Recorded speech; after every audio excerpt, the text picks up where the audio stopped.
Jamnagar Hapa marketing yard ખાતે વિધિવત રીતે તુવેરની ટેકાના ભાવે ખરીદીનો પ્રારંભ થયો। સરકાર દ્વારા જાહેર કરવામાં આવેલા ઊંચા ભાવને પગલે ખેડૂતોમાં ખુશીનો માહોલ જોવા મળી રહ્યો છે। ખુલ્લા બજારમાં તુવેરના ભાવ મણ દીઠ 1300 થી 1450 રૂપિયા ચાલી રહ્યા છે, જેની સામે સરકાર દ્વારા 1600 રૂપિયા પ્રતિ મણના ભાવે ખરીદી કરવામાં આવી રહી છે।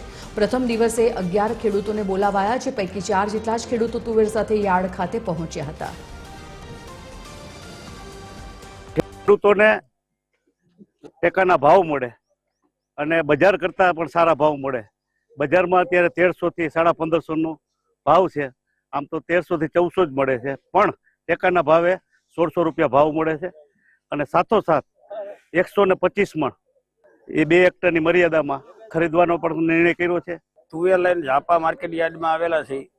લગભગ 11 ખેડૂતને બોલાવેલા છે, એમાં 4 ખેડૂત આવ્યા છે અને આ ભાવ ખરેખર ઘણા વ્યાજબી જ કહેવાય કે હાપા યાર્ડમાં 1300 થી લગભગ 1450 રૂપિયા લગી તુવેરનો ભાવ હાલે છે અને આમાં 1600 રૂપિયા ભાવ છે, તો એ ખરેખર ખુશીની વાત છે।